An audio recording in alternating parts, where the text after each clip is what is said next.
आपका बयान भी लिया जाएगा। नहीं साहब, पुलिस वालों के हम 1000 चक्कर काट चुके हैं साहब। वो लोग बड़े लोगों की सुनते हैं, हमारी क्यों सुनेंगे वो? हमें पुलिस वालों पर विश्वास नहीं साहब। वो सब लोग ऊपर से नीचे तक भाई भतीजा के रिश्तों में बंधे हुए हैं साहब, या फिर पैसों ने उन लोगों के हाथ बांध दिए साहब। साहब आप ही कुछ करिए साहब, आप ही हमें न्याय दिला सकते हैं साहब। नहीं तो साहब हम बता ही देते हैं, हम अपने बच्चों को लेके आपके ऑफिस के सामने खुद पर घास लेक डालकर तीली लगा देंगे। ऐसी बेवकूफी करने के बारे में सोचे भी मत। क्या मिलेगा आपको जान देकर? न्याय के लिए लड़ना पड़ता है और लड़ने के लिए जिंदा रहना जरूरी है। 3 दिन का समय दीजिए मुझे, केस अपने हाथ में लेकर कार्रवाई शुरू करता हूं। अपने बच्चों का ख्याल रखिए। पति के लिए जान देने से ज्यादा जरूरी है बच्चों का ख्याल रखना। बहुत बहुत धन्यवाद साहब आपका। भगवान आपका भला करे, भगवान आपको लंबी उम्र दे साहब। बहुत बहुत धन्यवाद।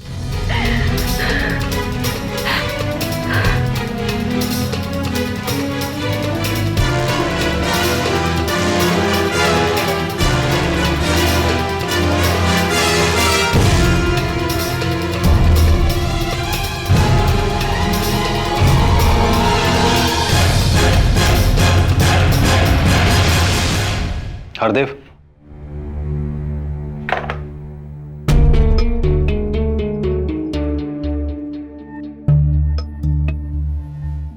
जी सर।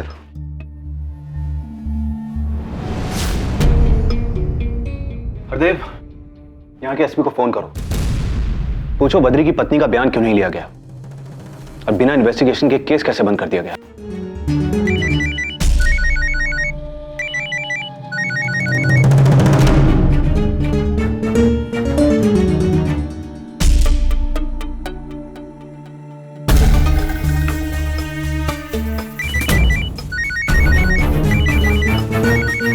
और हाँ, इस केस के बारे में जितनी जानकारी हो सके हासिल करो।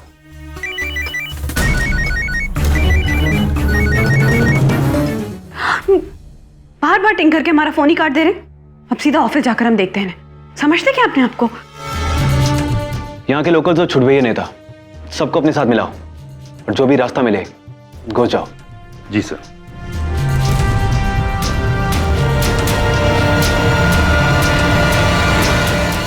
अच्छे से फैला दे और सूख जाए तो फिर बटोर लेना, समझा? हाँ जी दादी माँ। ठीक से काम किया करो। हाँ, यहाँ ए उड़न परी बने कहाँ जा रही हो? दादी वो हम ना अपनी दोस्त से नोट्स लेने के लिए जा रहे हैं। तो इसमें इतना हकला के क्यों बोल रही है? वो दोस्त भी हकली है ना, इसीलिए प्रैक्टिस कर रहे हैं। तू क्यों हंस रहा है? ठीक से काम कर।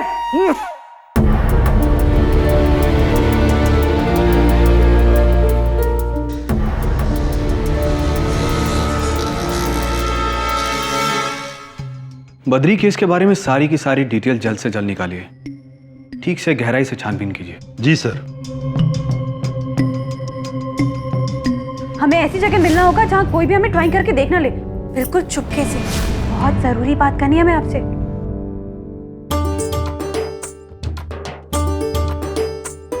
जगह आप डिसाइड कीजिए और आप हमें फोन करके बताएंगे। अच्छा हरदेव, यहाँ कोई ऐसी जगह है जहाँ पे बहुत कम लोग आते जाते हो? सर यहाँ? सर इस शहर में तो बहुत मुश्किल है। इस शहर में तो इतनी भीड़ है कि एक पलंग पर 4-4 लोग सोए मिलते हैं। हरदेव ठीक से सोचो। ठीक से? हाँ सर, यहाँ पास ही में एक पुराना डैम है, वहां कोई नहीं आता जाता। लेकिन सर आप क्यों पूछ रहे हैं? वो मैंने सोचा थोड़ा अकेले कुछ टहल के आ जाऊं। वैसे 4 बजे मुझे जाना है। Okay sir.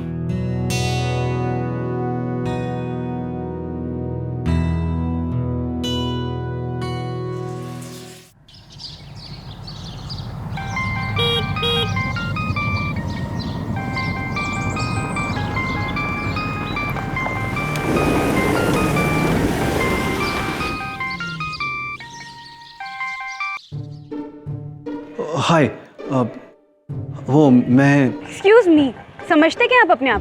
डीएम होंगे आप अपने ऑफिस में, जब हम किसी को ड्रिंक करके फोन करें ना तो फोन उठाना जरूरी होता है। और आपने क्या किया? हमारा फोन काट दिया, हमें इग्नोर किया, हमारी इंसल्ट भी की। How dare you! अरे तुम नाराज मत हो। एक्चुअली मैं वो जगह ही ढूंढ रहा था। तुमने कहा था ना कि वो कोई ऐसी जगह जहाँ कोई आता जाता ना हो। हाँ हाँ, तो जगह तो आप ढूंढ नहीं पाए होंगे। नया शहर जो है, जानते कहाँ हैं आप यहाँ के बारे में? वाह वाह, ये संभालेंगे इस पूरे एरिया को। अरे जो एक जगह ढूंढने में खुद ही हड़बड़ा गए। कहीं तो नक्शा भिजवा दूं आपको यहाँ का, कहीं आप खुद ही ना गुम हो जाए धूम करके। अरे बस इससे पहले कि तुम सांस ले लो और फिर मुझे बात करने का मौका ना मिले, मैं तुम्हें बता दूं कि मैंने जगह ढूंढ ली है।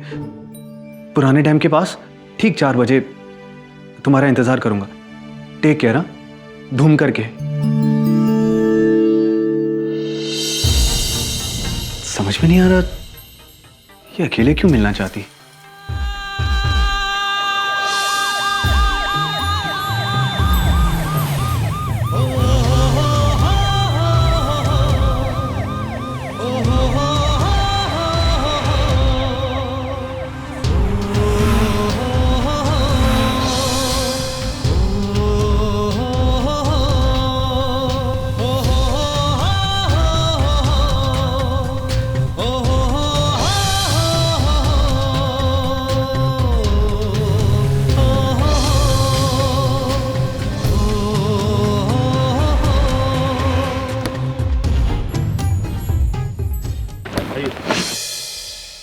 आइए।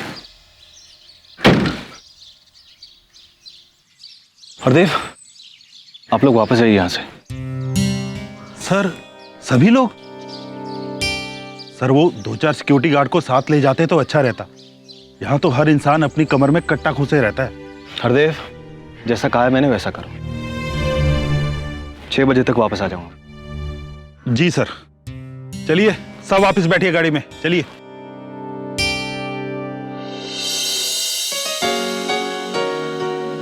क्या हुआ? हम तब से आपसे बात की जा रहे हैं और आप ही कहीं और ही खड़े हैं। कोई कॉलेज की गर्लफ्रेंड वगैरह याद आ गई क्या? नहीं, ऐसी बात नहीं है। तो फिर जैसी बात है वो बता दीजिए। ऑफिस का ही कुछ। हाँ, अच्छा ये सब छोड़ो। तुम बताओ, तुमने मुझे यहाँ क्यों बुलाया? ऐसी क्या बात है कि तुम सबके सामने नहीं कह सकती? वो क्या है ना, हमें आपसे जो कहना है वो हम घर पे 8-10 बार शीशे के सामने प्रैक्टिस कर चुके हैं, पर अब जब आपके सामने कहने की बारी आई है तो एक पूरी लाइन क्या, हमें तो एक वर्ड भी याद नहीं आ रहा। I'm surprised। जैसा मैं तुम्हें जानता हूं, मुझे लगता नहीं कि तुम्हें बात करने में कोई प्रॉब्लम होनी चाहिए। ओके, रिलैक्स, गहरी सांस लो, आराम से बताओ क्या बात है। वो आपको याद है, आप उस दिन हमारे घर आए थे और आपने शिवम भैया के बारे में पूछा था। हाँ, और बड़े पापा ने कहा था कि उनका छोटा सा एक्सीडेंट हो गया है। वो उनका कोई एक्सीडेंट नहीं हुआ था। बड़े पापा हिम्मत ही नहीं कर पाए आपसे सच बोलने की।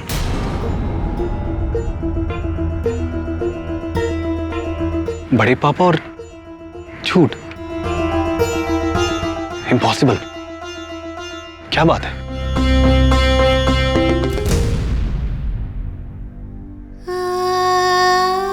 कभी कभी शब्दों का दर्द इतना ज्यादा होता है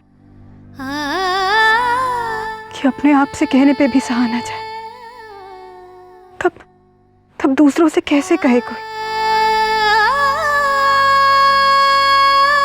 बहुत कुछ हुआ है बड़े पापा के साथ।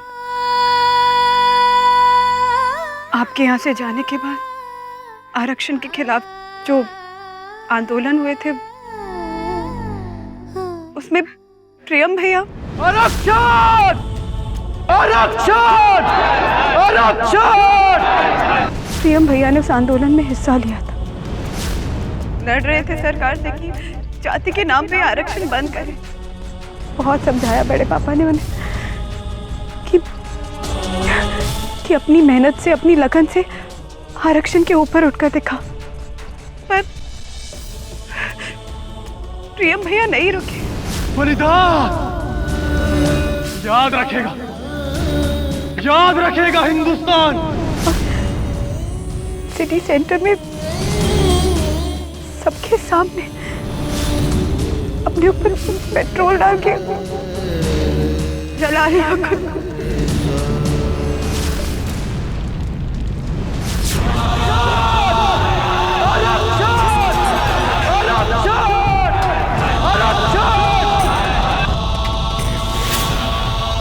और अपने साथ साथ बड़े पापा के सपने, उनकी उम्मीदों सबको खत्म कर दिया।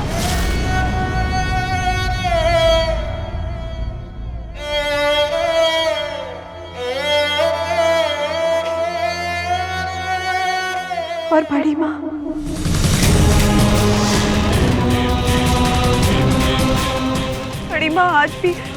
आज भी प्रियम भैया की याद में तड़पती है।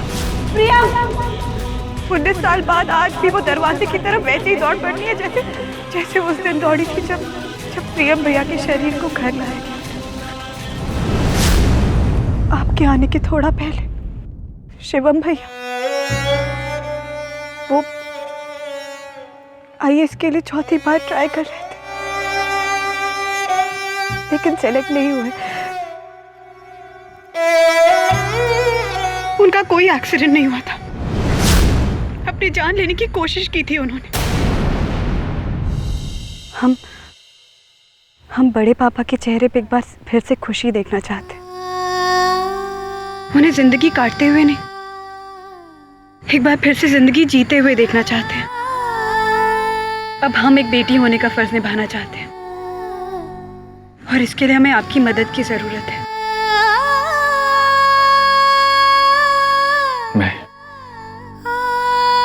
मैं क्या मदद कर सकता हूँ? हम बड़े पापा के टूटे हुए सपने को फिर से उनकी आंखों में जोड़ता हुआ देखना चाहते हैं। हम अपने बड़े पापा के लिए एक आईएएस ऑफिसर बनना चाहते हैं। हम जानते हैं कि आसान नहीं होगा, बहुत मुश्किल है, पर अपनी जान लगा देंगे, बहुत बहुत मेहनत करेंगे। हम जानते हैं कि हम कर सकते हैं, अगर आप हमारी मदद करें तो। बोलिए ना, आप करेंगे ना हमारी मदद? Thank you.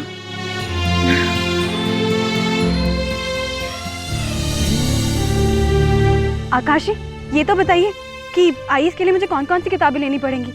बहुत डिफिकल्ट होता है ना उसका एग्जाम, मुझे तो बहुत तैयारी करनी पड़ेगी। आप कितने घंटे पढ़ते थे?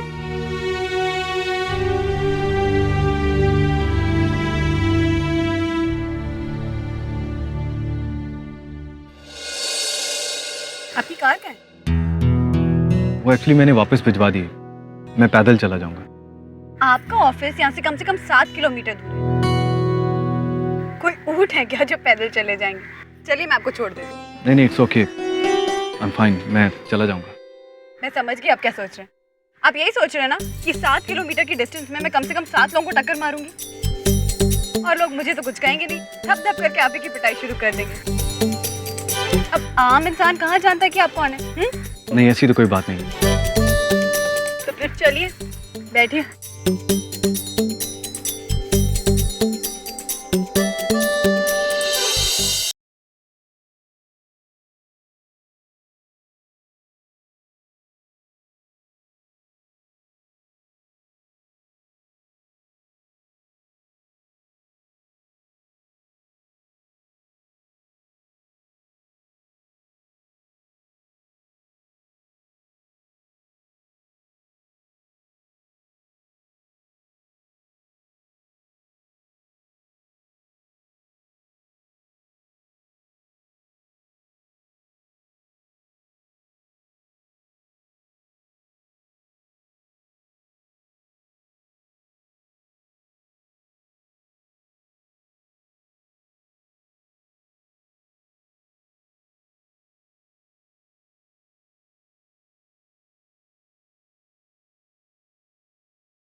लीजिए, आ गया आपका सरकारी घर। Double thanks. पहला मिलने के लिए और दूसरा आईएएस की तैयारी में मेरी मदद करने के लिए।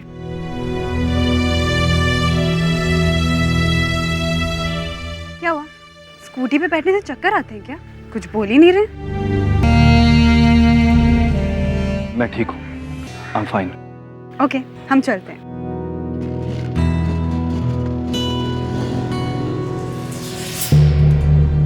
सबके सामने अपने ऊपर पेट्रोल डाल के जला लिया